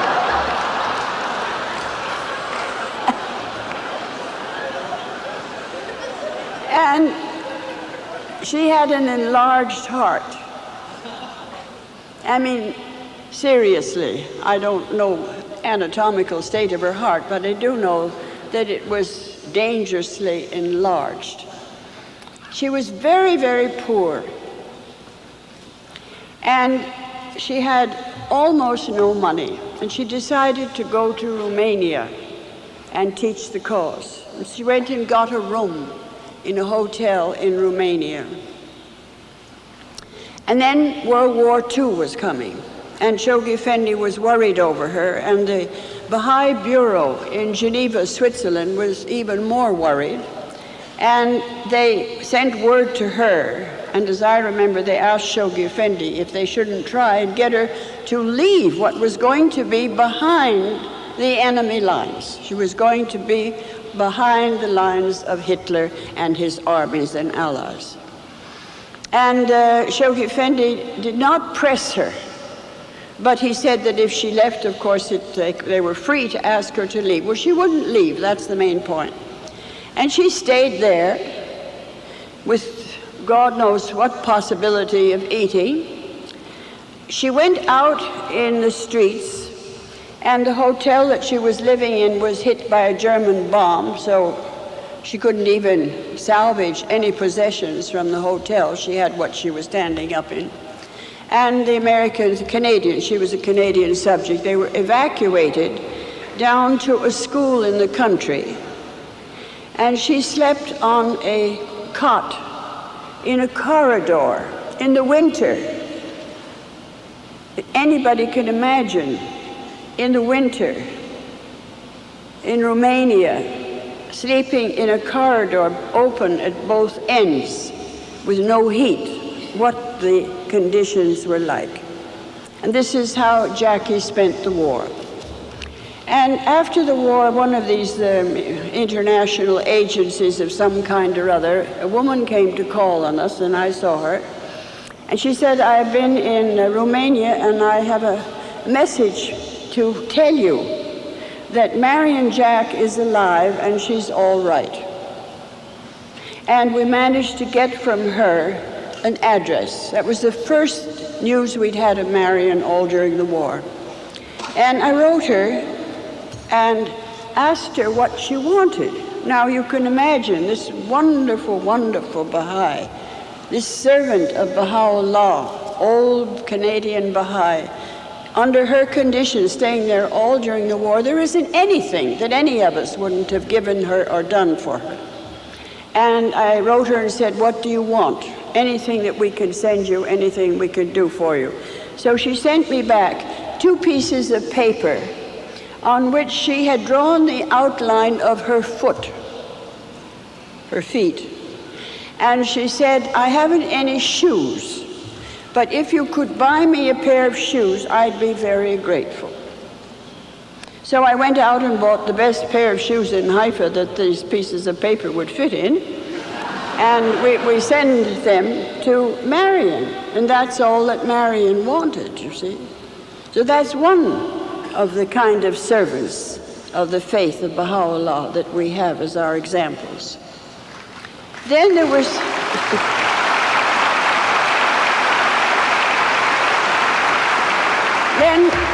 was Lillian James in New York. I suppose I'm the only person in this hall that knows who she was, the only person old enough to remember Lillian James. She became a Baha'i in Paris. She was a pianist, a very poor one, and in every sense of the word. And eventually, my mother knew her there and kept up this friendship with her all their lives. She went back to Chicago, and in the worst part of Chicago, she taught the piano. And I mean, really, in the slums of Chicago, she earned her living by giving piano lessons. So, she told me this herself. Eventually, she saved up enough money so that she had 25 cents that she hadn't, absolutely got to spend for her room or her food. She saved it by walking, she was an old woman, to her piano lessons in Chicago. And she saved 25 cents, and she sent it for the temple fund. And we were building the temple, the Mashhad al-Azkar in Wilmette at that time. And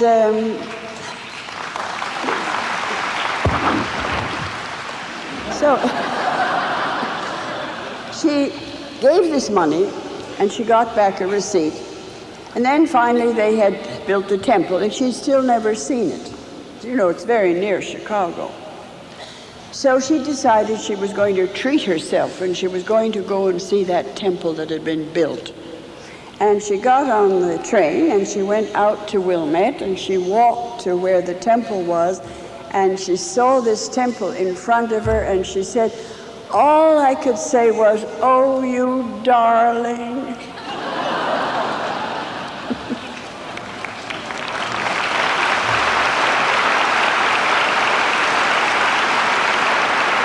We had another Baha'i here in New York City, and I'm very glad to mention her. Her name was Carrie Marsh, and she was small and stocky and tough and muscular. And her profession was to have a little tiny suitcase. And she went around to all the big dry goods stores here in New York. Of course, it was much more, let's say, less rigidly controlled and security and God knows what than we have today. And she used to go around with this little suitcase to the different counters. And she would open her suitcase, and it had safety pins and needles and thread and perhaps some aspirin tablets and things like that, notions. And she'd sell it to the serving girls who used to get off their work in New York after everything was closed, at very long hours in those days. And then she would teach them the Bahá'í Faith. And Carrie Marsh, I was very afraid of her, because she knew my mother. She's a great friend of my mother, and I was about 8 years old at that time, and she was very strong. And every time she came to see my mother, she'd hug and kiss me and almost break my ribs. So I was really quite timid about getting hugged by Carrie. But that woman, and I think that these are things that are good to remember. So help me God, Carrie Marsh could have sat next to a university professor at a dinner party and talked to him about the Baha'i faith on about the same level of comprehension as another university professor that was a Baha'i might have done. She knew the cause of God that well. And I think we have to remember that knowing the cause, least of all serving it and dying for it, is not confined to a university degree. It's not confined to being literate. It's confined to how much understanding and love you have in your heart and how much common sense and wisdom you have in your head. There's no monopoly on it.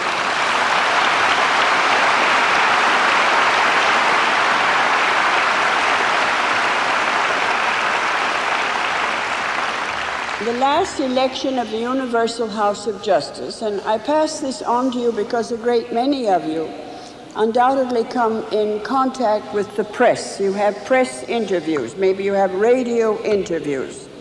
Maybe going back from here, you will have occasion to speak about this Congress and then speak about the Baha'i principles of true brotherhood and equality, not just theoretic, but true.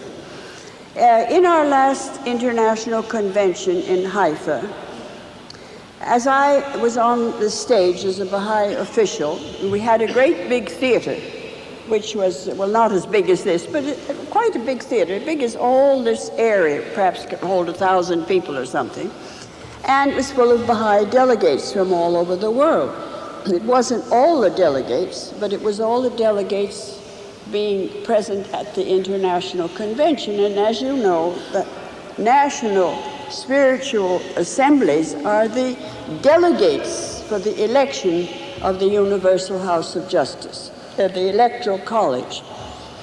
And as I looked, this hall full of Baha'is, I saw up in the back row some Baha'is that I knew were from Ethiopia, and they happened to be villagers from Ethiopia.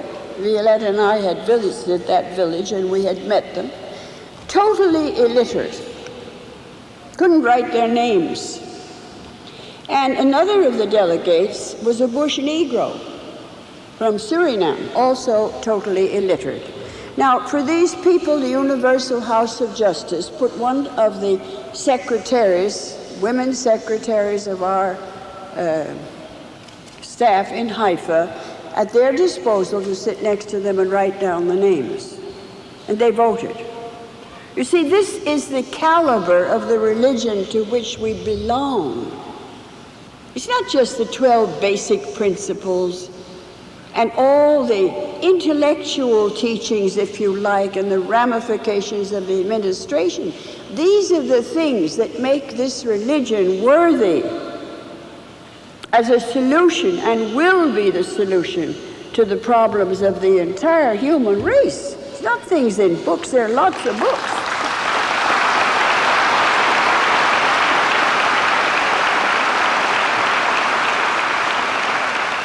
I just want to tell you two more stories. We have a Baha'i in Haifa, a French Baha'i. For all I know, he may be here. He lives in my house, at least on the property of ʻAbdu'l-Bahā's property, because we have to have more people living there for security. And he walked from France to Haifa.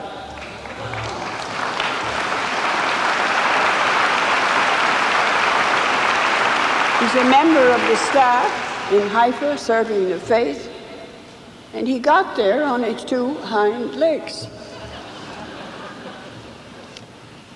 In Madrid, years and years ago, the pioneer was called Virginia Orbison. And she was a very, very remarkable woman. As I remember, she'd already been a pioneer in South America or Central America, and she spoke Spanish fluently. She's a beautiful woman and a very beautiful person. And she went to teach the faith and pioneer in Spain. In those days, Spain was a very religious community. They were very conscious of the behavior of women. A woman could not risk her good name. She had to conduct herself in a way that would win the respect of other people, and they would consider that she was a proper behaving woman. And that meant that she was not at all free to teach the way young people and older people now are when they go to teach the faith. She had to stay home a great deal in her apartment, and she had to be very circumspect. And I remember a conversation in the Western Baha'i Pilgrim House. There was a little tiny, sweet young thing from Europe who was pioneering somewhere. And then there was Virginia from Spain. And so this little sweet person was complaining that she could never find anybody to teach. She said, I can never find anybody to teach. and people aren't interested, and she went on lamenting. And so Virginia drew herself up and she said, I never have any trouble finding somebody to teach. And this little woman looked at her, like this. And what did she do? Oh, she said, it's very difficult. I have to be very careful. A woman alone in Spain has to be extremely careful. She said, I sit in my apartment and I pray to Baha'u'llah to send me somebody to teach, and he always does.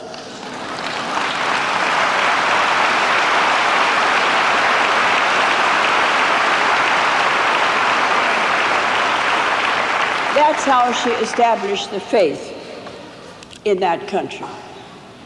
And I think that these are the kind of people that have built the cause all over the world. These are the kind of Baha'is we have. Thank God now we have very distinguished Baha'is, very distinguished people in their professions, professors, intellectuals, and so on. And when they travel in Europe or China or the East, Asia, they add a great deal of prestige to the faith in the estimation of people. And I think that we can be very proud of this. That we never had this sort of thing when I was a girl. Baha'is in the audience of my generation, they know what this means. You take everything for granted. But just think of it, we've got opposite numbers to Chinese professors and Chinese scientists. And when our opposite number goes to China, they are received by their own type of people. They can't do mass teaching, and they often go on some kind of a scientific or academic mission. But we've got them now. We never had them before. We have them now all over the world. In Asia, in Africa, North, South America, Europe, and so on. This is a tremendous step forward in the faith, and it's a very wonderful thing. And this is opening again. We are infiltrating into new areas, new zones where we can teach the faith. Then take the Baha'i youth.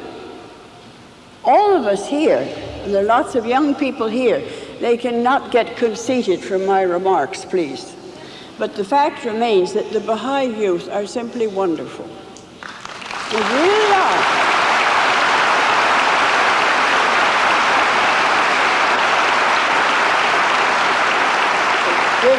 One of the things that I think impresses my generation very, very much, we're not all little innocent angels. We're people that grew up in this society, and we knew our own nations and our own society. And the fact that we have Baha'i young people now who are exemplary in their moral behavior, who are arising to go on these various teaching trips to Russia, to the East, to different countries, and also, I am sure, throughout the Americas. This is the most marvelous development that I have seen in recent years in the cause of God. I had dinner the other night. The young man is probably sitting here. I hope he is, and he'll hear me. I had dinner with him the other night. He's from Siberia, and he's a new Russian Baha'i. Lovely young man. That's exciting, you see. And if I had more contact with the audience here and had more opportunity to meet with all of you and talk to you, I would hear this story duplicated over and over and over again.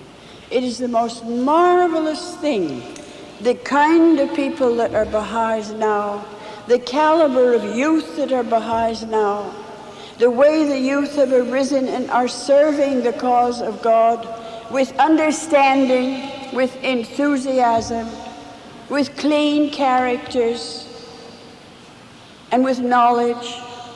I think that we have such a marvelous setup now for spreading the word of God, the teachings of Baha'u'llah, to the whole world.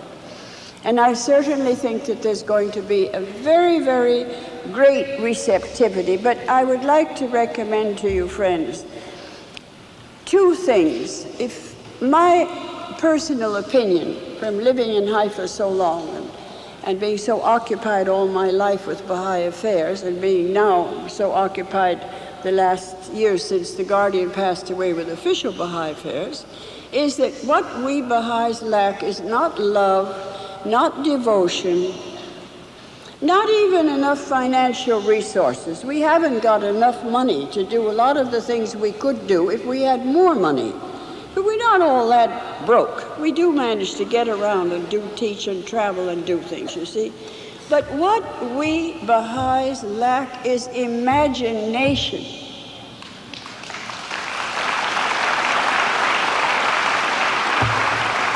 I tell you what I mean by that. I sit here and I look down at all of you, and the ones that are well lighted and near me, I can actually see their faces. All right. And I look at you and I make this beautiful speech, and then I say, well, of course, you could do it, you see. I always, well, don't point at that person, young man. Because what I'm trying to say is that the young people and the older people, in other words, you, it's up to you. Who is going to do my work for me in this world? Who is going to live my life for me? Who, for that matter, is going to answer to Baha'u'llah for me? I've got to do it myself because the responsibility is my own. I'd like to tell you one little story of my life with Shoghi Effendi. I don't remember now what it was apropos of.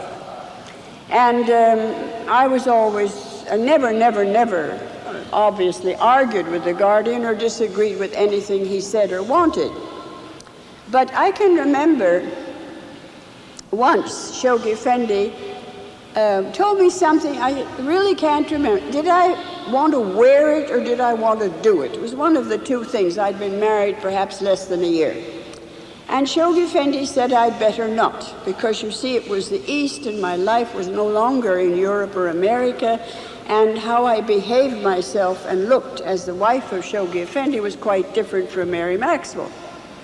And he must have seen a little bit of disappointment in my face. And he looked at me very sweetly and he said, "You have sacrificed so much. You can sacrifice this too."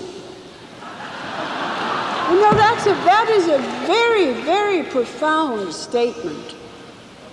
We, one way or another, we feel that we have sacrificed for Baha'u'llah. In service, in money, in devotion, in changing something that we would rather have not changed, but we changed it for his sake and so on, you see. But you can give more, in other words. Don't just say, well, I gave it once. Give it as a sort of a regular rhythm of your living, that you are willing to sacrifice for the service of the cause of God, because that is the service to mankind, and mankind needs service, needs redemption, needs to hear of the teachings of Baha'u'llah. And another thing that Shoghi Effendi said to me, which I was horrified, because I never, believed that I was worthy to be the wife of Shoghi Effendi.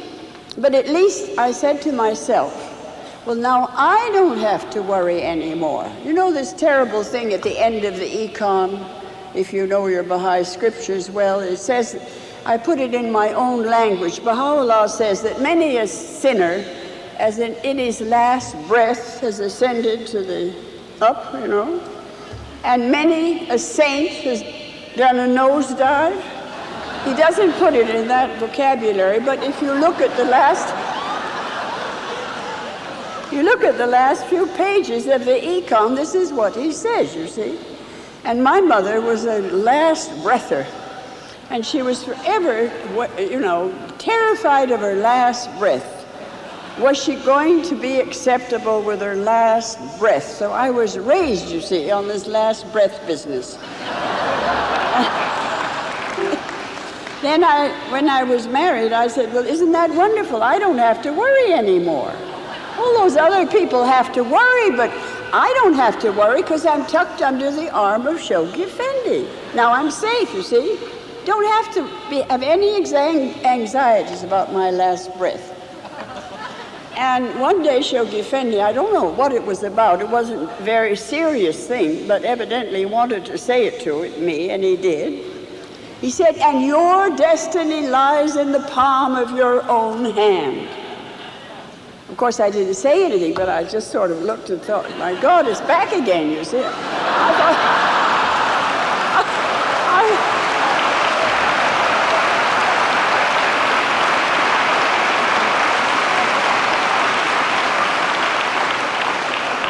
I'm making you laugh, but I assure you it wasn't a laughing matter for me. It was a terribly serious matter. You might like to hear some of the things that had happened to me in the lifetime of the Guardian, one or two things. And after all, I was just Mary Maxwell of an old Baha'i family. And my mother, of course, because of her services to, I think, ʻAbdu'l-Bahá and to the Covenant, maybe one reason Shoghi Effendi married me. But I know that I had lived a very usual sort of middle-class life. And I can remember once one of the servants died in ʻAbdu'l-Bahā's house. And we don't have any embalming there. First of all, the Jews don't like it, and the second, the Arabs don't like it, and the third, the Baha'is don't like it. So we don't have it, you see. And you have to bury people very quickly. So this old coachman, Esfandiar, the coachman of ʻAbdu'l-Bahá, died, and he died around 5 o'clock in the afternoon. And when Shoghi Effendi came home, I waited for him because he came back from visiting the shrines with the Baha'is. And I told him Esfandiar had died, and he came and stood by his bed for a moment. And then he went upstairs, and what to do with Esfandiar. So we had a Baha'i carpenter who was also the undertaker. And it was very convenient because he could build the coffin, you see. And he also was the Baha'i undertaker and washed the dead.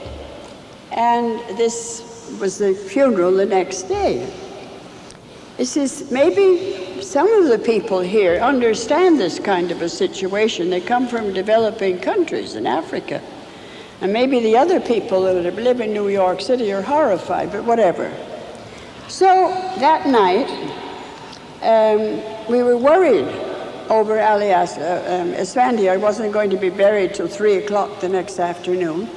And of course, in every way that I could, I tried to not burden Shoghi Effendi with things that he didn't have to be burdened every 5 minutes. What shall we do with the corpse of Esfandiar?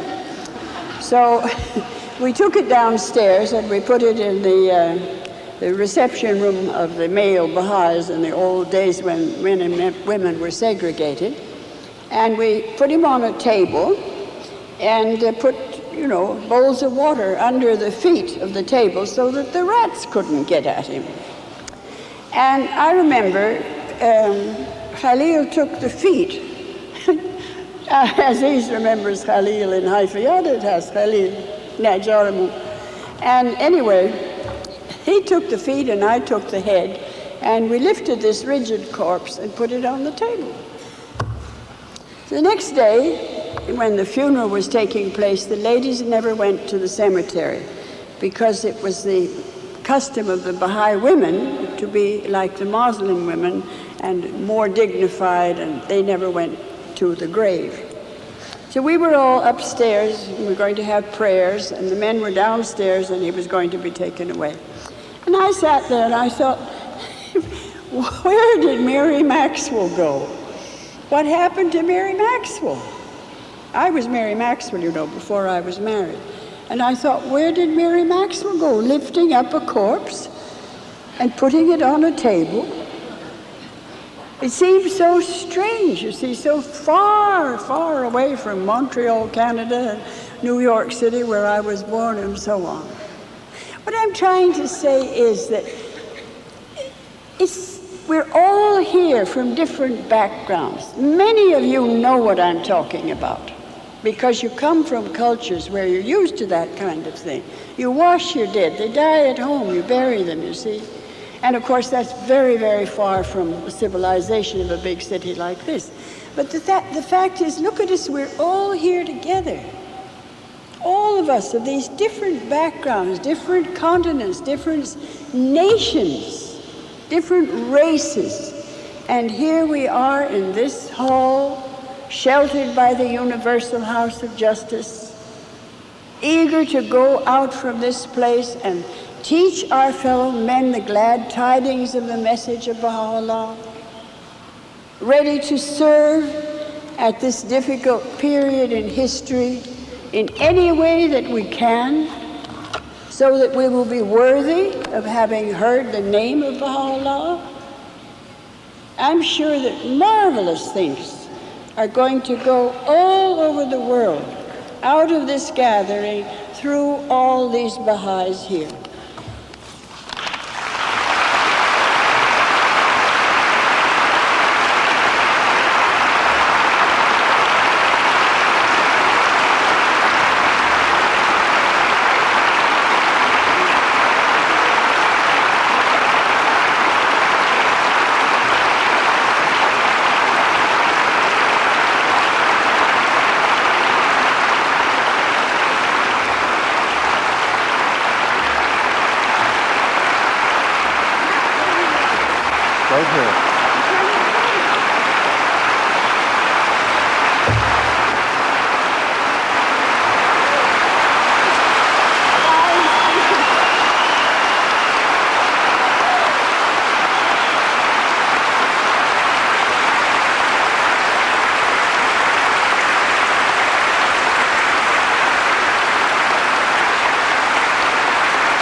Lawe